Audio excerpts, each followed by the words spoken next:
nouveau, avant qu'il ne soit à terme.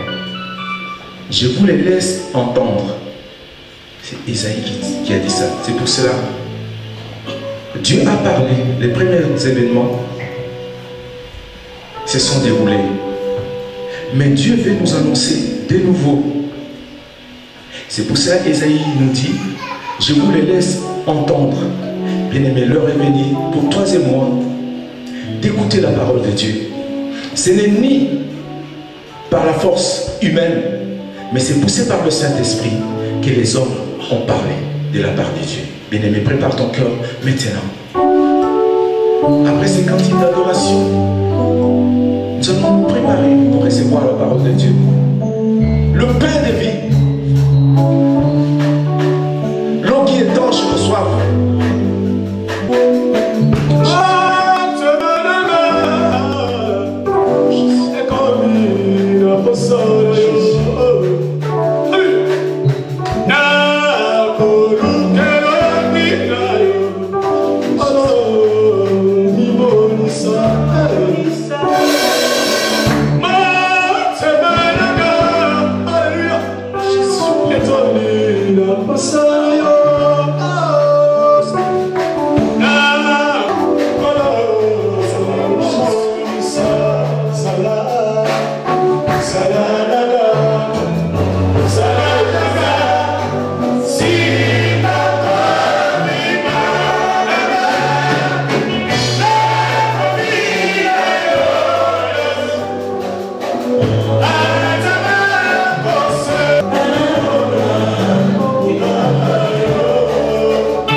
De l'EPV Paris.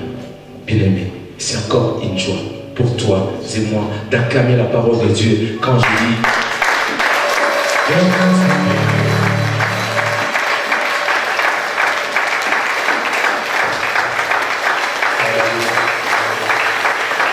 nous acclamons Jésus-Christ, le seul qui mérite les acclamations. La Bible dit que devant ces noms, tout genou fléchit. Devant ces noms, toute l'âme confesse que le Seigneur. La Bible dit qu'au-dessus de lui, il n'y a pas un Dieu. Au-devant de lui, il n'y aura point. Et derrière lui, il n'y a pas un Dieu comme lui. Lui est semblable à lui. Il s'appelle Jésus-Christ de Nazareth. Il est le Seigneur des Seigneurs. Il est le roi des rois. Celui que nous sommes venus adorer. Nous ne sommes pas venus adorer un homme, mais nous sommes venus adorer Jésus-Christ qui est assis à la droite du Père. Il était mort au troisième jour. Il est ressuscité. Il s'appelle Jésus. Alléluia. Alléluia. Il est Seigneur. Merci beaucoup pour votre place. La Bible dit que notre Dieu siège au milieu de louanges et de l'adoration. Amen. Merci à toi qui s'est déplacé de très loin. Parmi nous, je sais qu'il y en a qui habitent très loin d'ici, mais pour la cause de Dieu, ils se déplacent. Ils viennent parce qu'ils savent qu'en c'est eux-mêmes, ce que j'appelle Bethel, c'est là où Dieu envoie sa bénédiction. Alléluia. C'est grâce à toi que cette œuvre existe. C'est grâce à toi que nous sommes là. Si tu n'étais pas là, on ne veut même pas passer devant pour prêcher la parole de Dieu. Et que Dieu te bénisse pour ta présence. Et je bénis le Seigneur pour tous les serviteurs qui sont aussi devant, qui m'accompagnent sur cette œuvre. Qui dit, vous laisse, papa.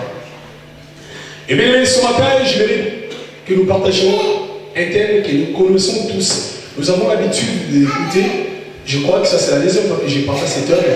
Mais la Bible dit que chaque jour suffit sa peine.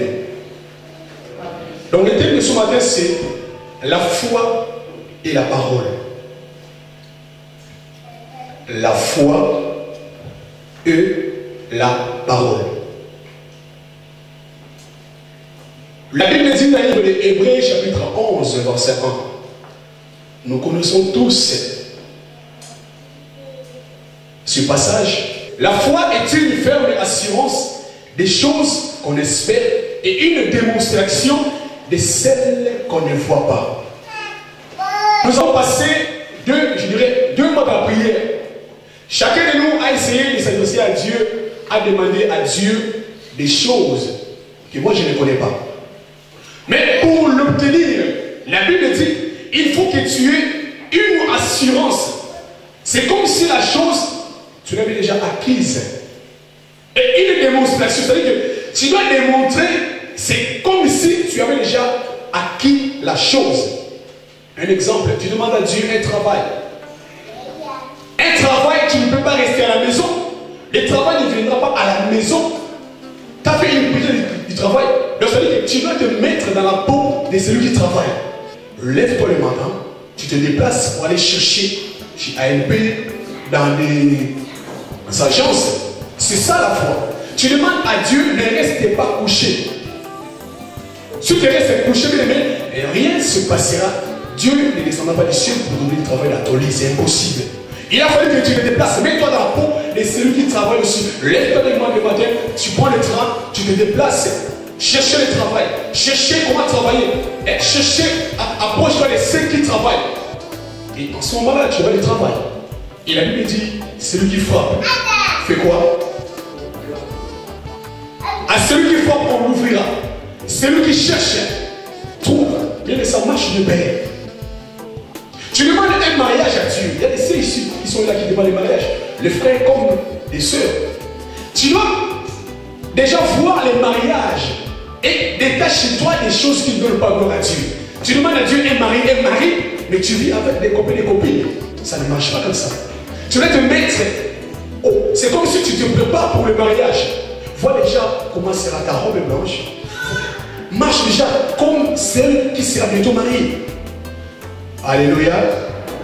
Et moi, la foi, ça c'est ma réflexion à moi. J'aimerais que nous partagions cette réflexion personnelle à moi, que je fais allusion avec la foi. Moi, je compare la foi avec le réacteur des avions. Alléluia. Ça, c'est ma réflexion. Et ça va nous aider. Les gens qui ont pris les avions, qui ont voyagé, qui voyagent souvent, ils sont là dans la salle, qui voyagent. Les réacteurs d'avion, c'est-à-dire que ce sont les moteurs des avions que vous voyez. Hein? Les moteurs qui sont à la forme hélico-réacteur. Donc, c'est les moteurs, voilà. Donc, je compare la foi avec le moteur. Un avion, avant de décoller, il a besoin que les moteurs fassent quoi? Tournent et puis à fond. Alléluia. Donc, les pilotes à bord, c'est que je vais aller à Washington. Il proclame sa navigation sur son GPS. Mais avant que l'avion décolle, il a fallu que les moteurs se mettent en marche. Alléluia. Tu demandes à Dieu quelque chose. En ce moment même, il faut que ta foi se mette en marche. Donc, il a fallu que les pilotes, c'est vrai, la destination est devant lui. Nous allons aller à Washington. Mais il faut que les moteurs démarrent. Si les moteurs ne démarrent pas, les pilotes ne peuvent pas décoller. Et c'est la cause. C'est impossible. S'il y a un réacteur qui ne marche pas bien, il va dire que non, je ne peux pas décoller parce qu'il y a un problème. Tu ne peux pas avoir en finalité, si déjà au départ la foi est déjà faillie, est déjà en état de doute. Si les livres de médecine sache que tu n'auras pas ce que je demande à Dieu. Un pilote, avant de démarrer, il va mettre le moteur à fond, à fond, à fond. Et dès qu'il voit que c'est bon, je vais la partir, il met le gaz à fond, il décolle. Bien aimé, au moment de décollage, si un réacteur lâche, qu'est-ce qui va se passer? Qu'est-ce qui va se passer? Il y aura un crash. Donc vous allez remarquer, quand l'avion décolle, il faut que les réacteurs soient à fond. Bien aimé, quand tu demandes quelque chose à Dieu, dès le départ, il faut que ta foi soit solide. Alléluia. Nous accusons devant Dieu pour rien. Ah, je suis là, c'est comme si Dieu n'est pas là. je ne vois pas la main de Dieu. Non, ce n'est pas mon problème. Le problème, c'est toi avec ta foi. Donc au départ, si tu as des doutes seulement, sache que tu n'auras pas, quel que soit l'état différent devant le Seigneur, tu passeras. Tu n'auras jamais du tout ce que tu as demandé à Dieu. Donc il a fallu que tu mettes ta foi en action et à fond, sans doute. Alléluia. Et nous avons remarqué qu'un avion commence à planer, ce qu'on dit, non, il vole. Il faut que les réacteurs soient comment? En marche. Donc, le moment du vol, moi je le compare, c'est le moment d'attente. Tu as fait une prière au Seigneur, à Dieu. Ce moment de vol, c'est le moment où tu passeras le temps d'attendre. Donc, un avion, quand ça plane, il y a des obstacles. Alléluia. Ceux qui ont pris des avions savent de quoi je parle. Il y a des tempêtes, il y a des orages. Mais si les moteurs sont en action, le pilote sera tranquille. Parce qu'il sait que mes moteurs fonctionnent, je ne tomberai jamais. Alléluia. Au moment où tu as fait ta prière de Dieu, tu as la foi. Sache qu'au moment que tu as commencé, donc le moment que tu as fait la prière, jusqu'à ce que tu obtiennes ce que tu as demandé à Dieu, il y aura des obstacles de toutes sortes.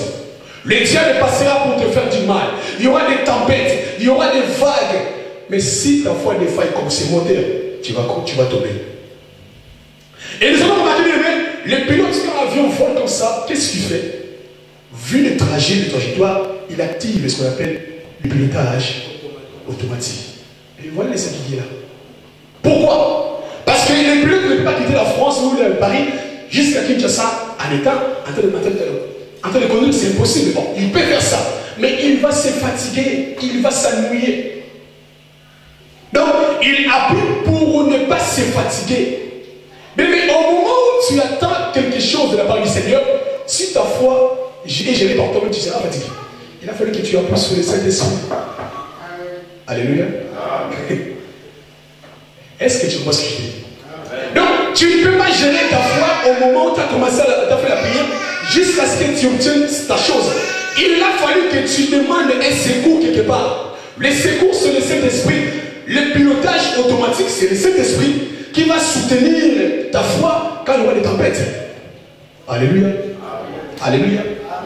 Cet homme va appuyer sur le pilotage automatique. Parce qu'ils disent que moi je ne peux pas conduire la vie jusqu'à Washington. C'est loin, je serai fatigué. Il y aura des problèmes. Mais comme c'est automatique, des fois il dort même.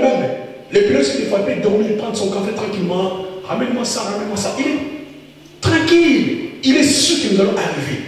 Bien aimé, tu ne peux pas gérer ta foi tout seul, c'est impossible.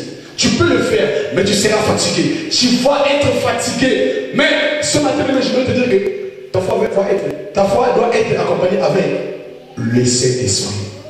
Souvent nous fatiguons. Ah Seigneur, c'est vrai, le Saint-Esprit est là. Mais à un moment donné, je suis fatigué. Des fois, c'est le moment d'atterrissage, qu'on l'aime battre et que ta foi soit solide. Mais comment on a solide par rapport à quoi? Prends ta Bible, nous allons lire Hébreux 11, 6.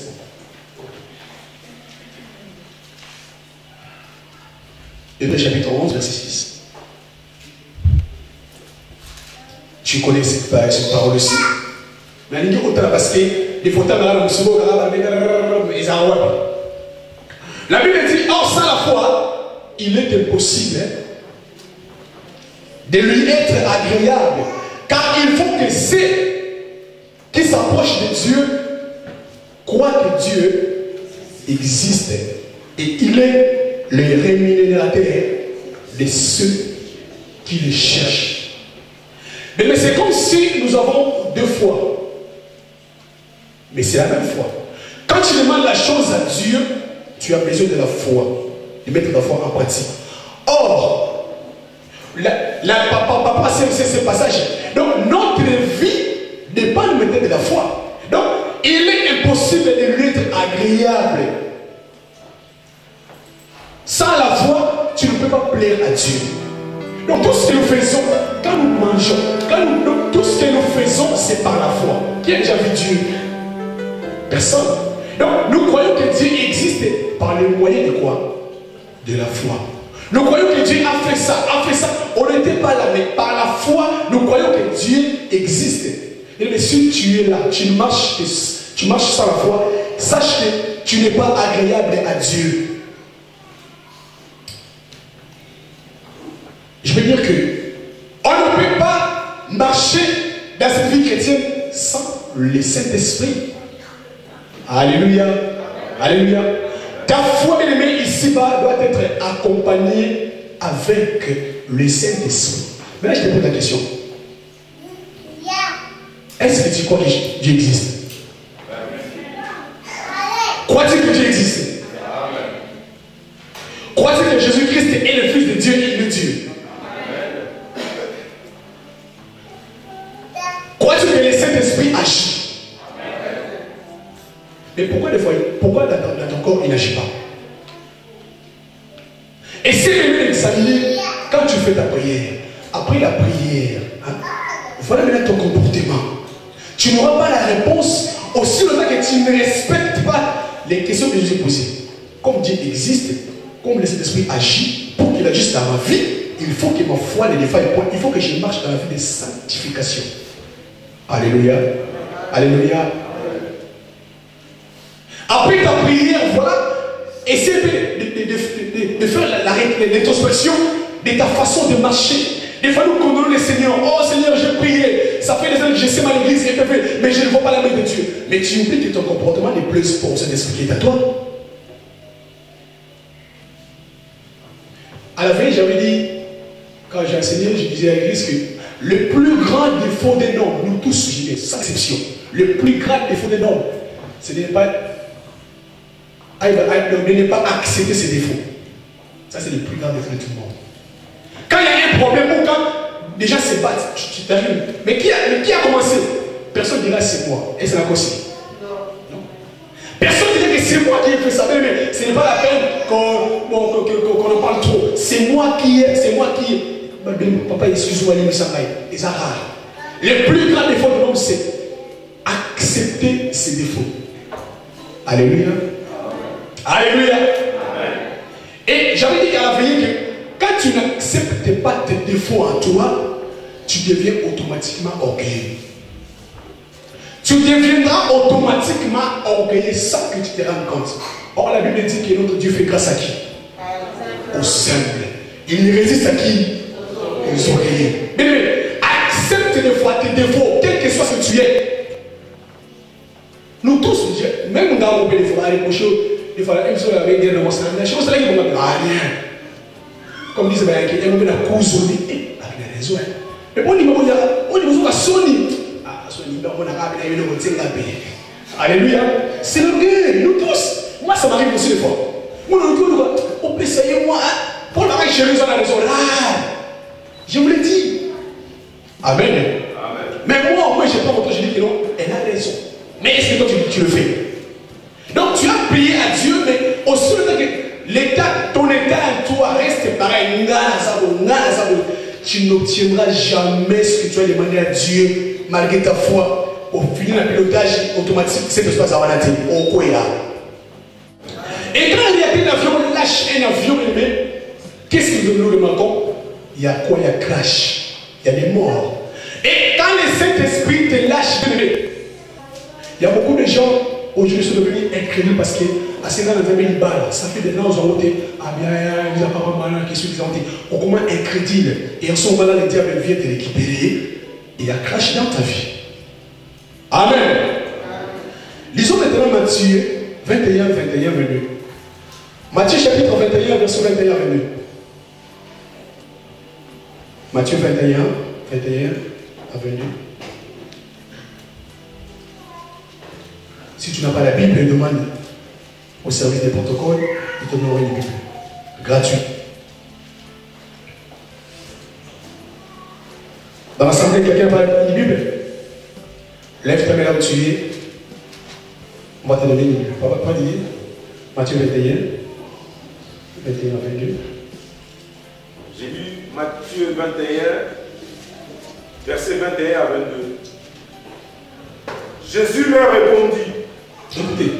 En vérité, je vous le dis, si vous avez de la foi, si vous n'écoutez pas, non seulement vous ferez ce qui a été dit, fait à ces figuiers, mais quand vous direz à cette montagne, ôte-toi de là et jette-toi dans la mer, cela se fera. Tout ce que vous demanderez avec foi par la prière, vous le recevrez. Parole du Seigneur. C'est Jésus qui parle maintenant, c'est Dieu qui parle. En vérité, je vous le dis, si vous avez de la foi et que vous ne doutiez pas, c'est là où il y a un grand problème dans la vie chrétienne. Nous avons des doutes. Nous voulons que les gens témoignent de la grandeur de Dieu. Mais pourquoi les gens ne témoignent pas? Parce qu'ils ne voient pas la main de Dieu. Est-ce que le problème c'est qui c'est Dieu ou c'est nous-mêmes? Nous avons du mal à accepter nos défauts de Dieu. Mais Jésus a dit, si vous avez de la foi, sans aucun doute, tout ce que vous demanderez, il a dit à Marie, ne t'ai-je pas dit, si tu crois, tu feras la gloire de Dieu. Mais maintenant, je voudrais que nous comparons maintenant la foi vient d'où? La Bible dit dans Romains 10, 17, ainsi la foi vient de ce qu'on très bien, très très bien. Et on sait bien. Mais nous il est parce que il faut y placer. Vie chrétienne, il faut aux gens, on a changement, c'est important. Romains 10, 17 dit que ainsi, la foi vient de ce qu'on entend. Et ce qu'on entend, c'est la parole de Christ Jésus.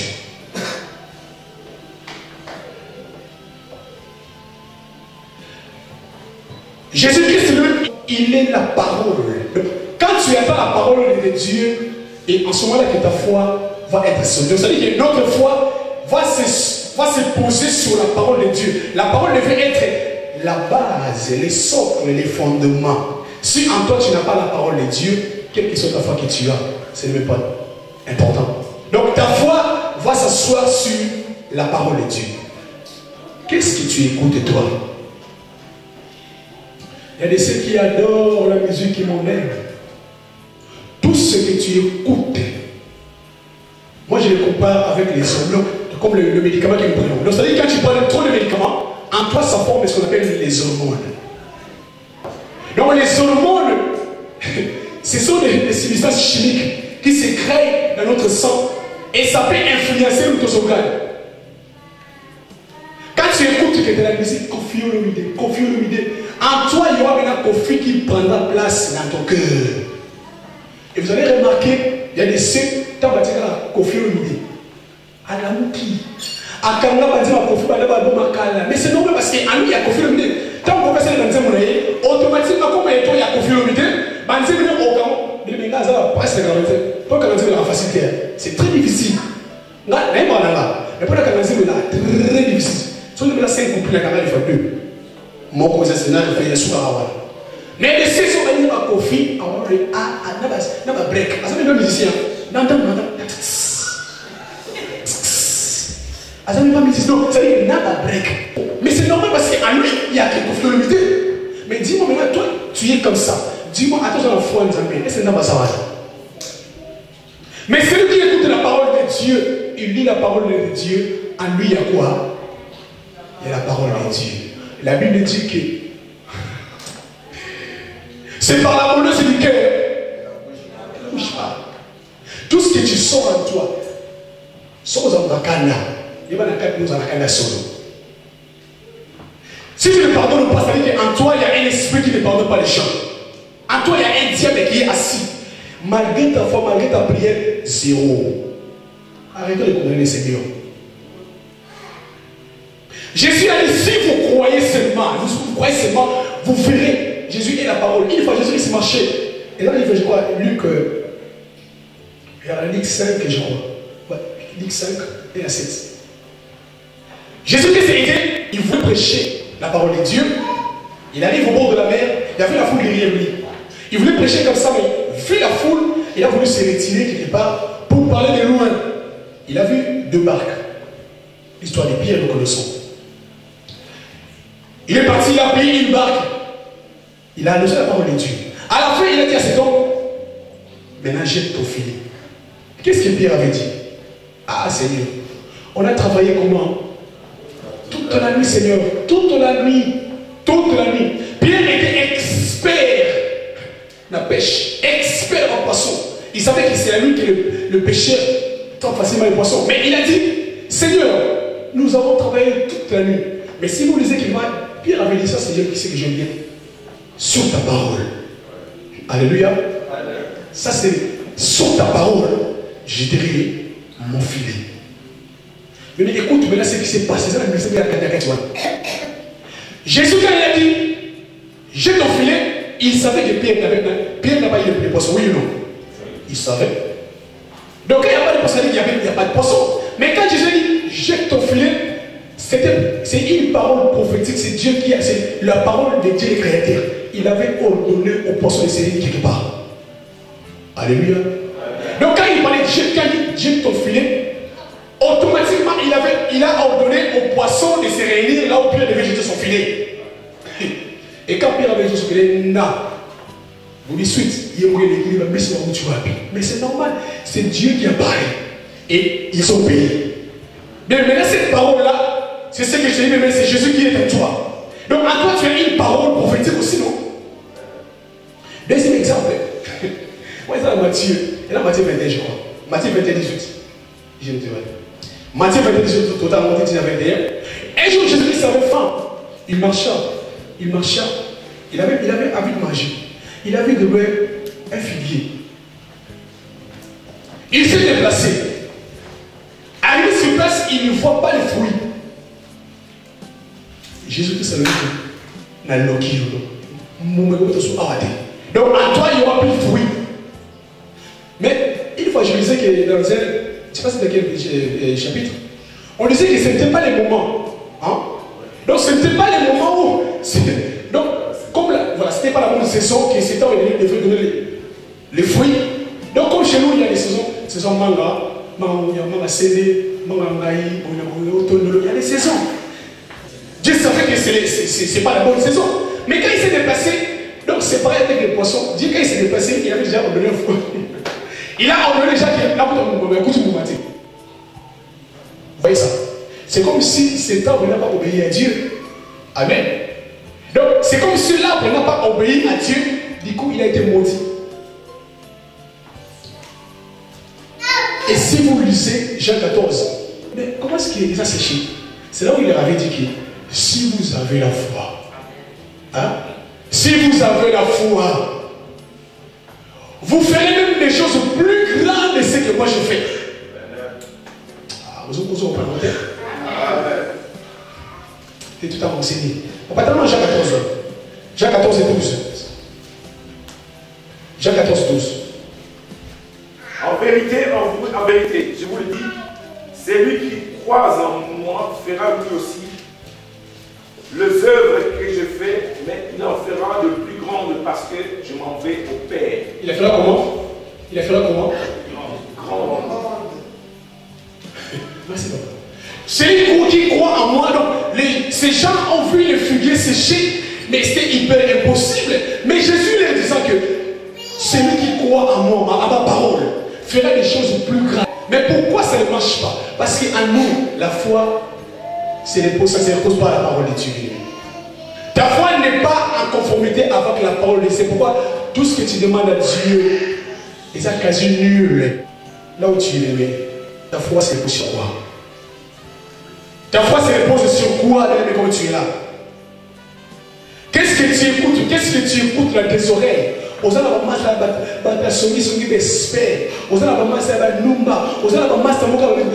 chaque jour téléphone donc on va un message qui est en toi, mais les séquences c'est diabolique. Diabolique. Et le diable va te réclamer toute ta vie. Tu viens ici pour passer temps en pamba. Moi mon souci est que tu changes et que tu répands aussi. Quand tu feras ta prière avec la foi, en passant par la prière, la parole de Dieu, et que Dieu t'exauce. Alléluia. Je vais vous poser 10 questions aujourd'hui. 10 questions. Donc maintenant, pour que ta foi marche avec la parole ensemble, comme la parole c'est Jésus, donc notre vie maintenant dépend de Jésus. Tout ce que nous devons faire, la Bible dit de rendre gloire à Dieu dans toutes circonstances. Maintenant, c'est là où il y a. Moi, je suis clé dans la clé dans la La Bible dit rendre gloire à Dieu dans toutes circonstances. Je te pose 10 questions. Quand tu cours derrière les femmes et les hommes, tu rends gloire à qui? Tu rends gloire à qui? Quand tu n'aimes pas ton prochain, tu hais les gens, tu n'as pas l'esprit de pardon, tu rends gloire à qui? Quand tu sors avec un mari de truie, tu rends gloire à qui? Mais tu es là, tu es là. Quand tu écoutes Kofi Olomide, Wena Sol, Rafa Bunzeki, Rihanna, Shakira, tu rends gloire à qui? Rafa Bunzeki aussi. Alléluia. Mais tout ça là, tu ne rends que la gloire au diable. Quand tu écoutes Kofi Bonamoy, tu ne rends pas la gloire à Dieu, tu rends que la gloire au diable. Quand tu es au téléphone à chaque fois, chaque jour, tu rends gloire à qui? Mais quand tu médites la parole de Dieu, tu lis la parole de Dieu, tu rends gloire à qui? Alléluia. Quand tu médites la parole, au lieu de tu prends tu lis la parole de Dieu, tu médites la Bible, tu rends gloire à qui? Quand tu vis dans la vie de péché, tu rends gloire à qui? Mais tu es peut-être là aussi. Mais dis-moi ta prière, comment est-ce que ça c'est impossible? Ta foi, ils ont posé la parole de Dieu, mais ta foi est posée sur le diable lui-même. Il y aura un crash comme cet avion. Quand tu fais les avortements volontaires, et comment on va dire ici? Jeune fille, tu es, écoute-moi. À l'école, on vous a donné les pilules. Avorter comme ce n'est pas grave, venez la loi rouge. Tu es là à qui? Et tu es là. Bien, j'ai rien. On commence à 20 ans, il va aller insulter. Mais c'est les moments là. Tu as avorté, tu as fait ce que tu veux faire. Moi, je ne te connais pas. Mais comme si tu le fais, tu l'as, arrête. Tu rends gloire au diable. Quand tu donnes tes offrandes, tes dîmes, pour l'argent pour la salle ici, tu rends gloire à qui? Est-ce que vous comprenez ça?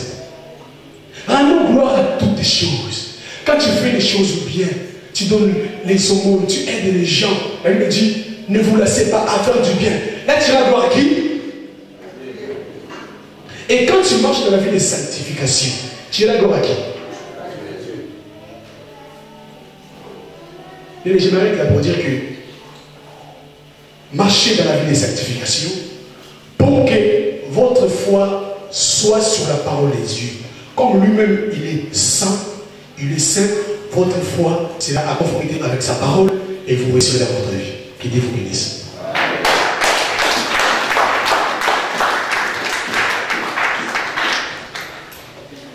Et vous avez compris la grandeur de ce que vous avez écouté?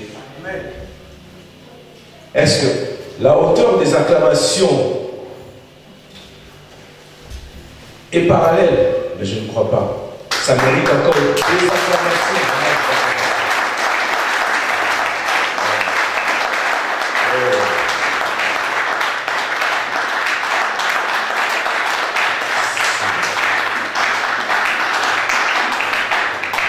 Merci berger, que Dieu te bénisse. Merci.